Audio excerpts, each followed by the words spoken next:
বেশ কিছু বাস্তব কথা শেয়ার করি।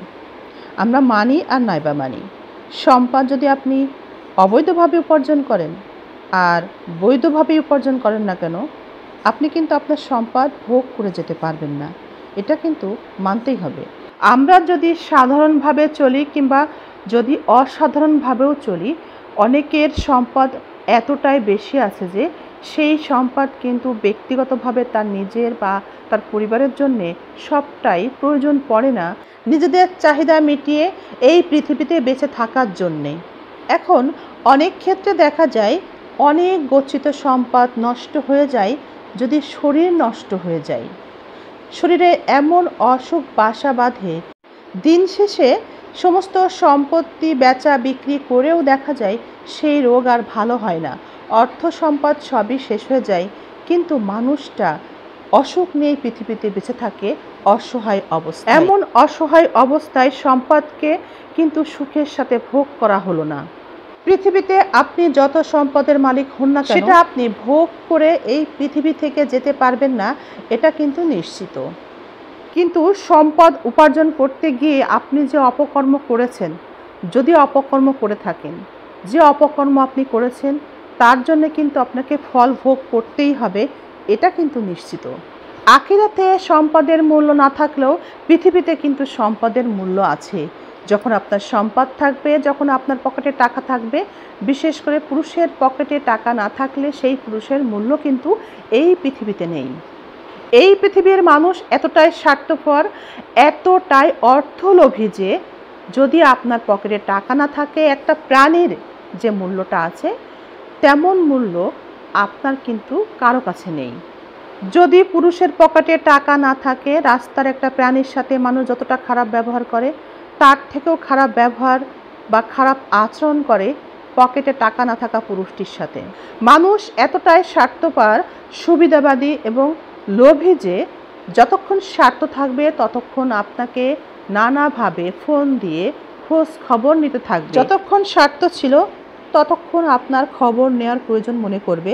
স্বার্থ শেষ হলে আপনি কেমন আছেন কিংবা কাজটি কতটুকু সুন্দর হলো, সে কতটুকু উপকার পেল, কোনোভাবে সে আর আপনার সাথে যোগাযোগ করে কোনো সংবাদ দেওয়ার প্রয়োজন আর মনেই করবে না। কর্মফল বলে সত্যিই কি আছে?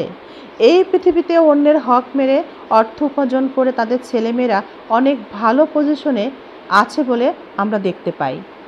আসলেই কি কর্মফল বলে কিছু আছে? এই পৃথিবীতে যে পাপের সাজা হয় না, শাস্তি হয় না, পরকালে অবশ্যই সেই পাপের শাস্তি হবেই। আমাদের কর্মের ফল ভালো হোক আর মন্দ হোক, সেটা যদি আমরা একালে না পাই তবে পরকালে অবশ্যই পাবো। তাই এই পৃথিবীতে সৃষ্টিকর্তার জন্যেই বাঁচুন এবং বাঁচার জন্যে লড়াই করুন, কারণ সৃষ্টিকর্তা কিন্তু অপরিবর্তনশীল, মানুষ কিন্তু পরিবর্তনশীল।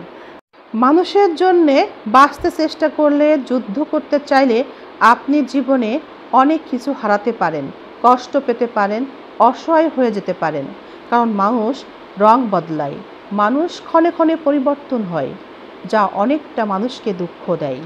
যদি আপনার ব্যক্তিগত লাইফকে আপনি সুন্দর দেখতে চান, যদি আপনার স্বাস্থ্যগত বিষয়টা সুন্দর রাখতে চান, পারিবারিক শান্তি ধরে রাখতে চান, তাহলে অবশ্যই আপনার পরিবারের দিকটাই সবার আগে সুন্দর রাখতে হবে। পরিবারের সাথে সুসম্পর্ক বজায় রাখতে হবে। পরিবারের সাথে যদি সুসম্পর্ক বা সুন্দর সম্পর্ক আপনি ধরে রাখতে না পারেন, তাহলে আপনি কাজের জায়গাতে কখনোই সফলতা অর্জন করতে পারবেন না, সাকসেস হতে পারবেন না। আপনার মেজাজ অল্পতেই খিটখিটে হয়ে যাবে। আপনার পরিবারে যে সঙ্গীর সাথে আপনি আছেন, সেই সঙ্গীর সাথে আপনার সুন্দর মুহূর্ত কাটাতে হবে এবং সঙ্গীর সাথে ভালো আচরণের মধ্য দিয়ে আপনার ব্যবহারটাকে সাবলীল স্বাভাবিক রাখার চেষ্টা করতে হবে, যা আপনার কর্মজীবনে অনেক বেশি আপনাকে সাহায্য করবে সাকসেস করতে। আপনি যদি অর্থ উপার্জনকে বাদ দিয়ে শুধুমাত্র ফিগার নিয়ে বা রূপ নিয়ে চর্চা করতে থাকেন, তাহলে আপনার হাতে কখনোই অর্থ এসে ধরা দিবে না, আর আপনার দৈনন্দিন জীবনে যে চাহিদা আছে সেটা আপনি কোনোভাবেই পূরণ করতে পারবেন না টাকা বা অর্থ ছাড়া।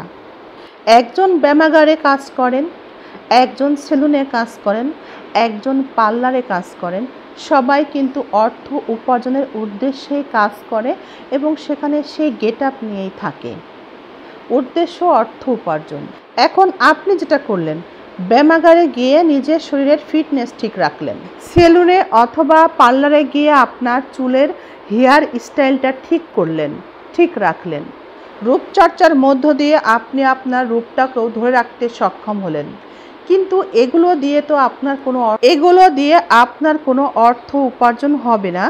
আপনাকে হয়তোবা স্মার্ট করতে সাহায্য করবে, কিন্তু এগুলোর পাশাপাশি আপনাকে যেটা করতে হবে কাজ, তবেই আপনার হাতে অর্থ আসবে। আমরা অনেক মেয়েরা আছি স্মার্ট ছেলে পছন্দ করি, কিন্তু স্মার্ট ছেলে পছন্দ করলে কি তার হাতে অর্থ আসবে? তাকে কাজ করতে হবে। সিনেমার হিরোর মতো একজন স্বামী চাইলেই কি সংসারে সুখ আসবে? অবশ্যই না। সংসারের সুখ আসতে হলে ভালোবাসা, সম্মান, শ্রদ্ধা, পাশাপাশি অর্থের প্রয়োজন আছে। সুন্দর, স্মার্ট, একেবারে সিনেমার হিরোর মতো একটা ছেলে, সে অর্থ উপার্জন করলো না, আপনার চাহিদাগুলো সে মেটাতে পারলো না, আপনাকে ভালোবাসতে পারলো না, তাহলে সেই সংসারে সুখ কিভাবে থাকবে? অবশ্যই সেই সংসারে অশান্তিই থাকবে। তখন আপনার কাছে ওই সিনেমার হিরো আর ভালো লাগবে না। যখন একটা পুরুষ অর্থ উপার্জন করবে, পরিশ্রম করবে, তখন তার ভিতরে রোমান্টিকতা কম থাকবে। ওই পুরুষ সিনেমার হিরোর মতো অনেক সময় আপনার সাথে রোমান্টিক আচরণ নাও করতে পারে।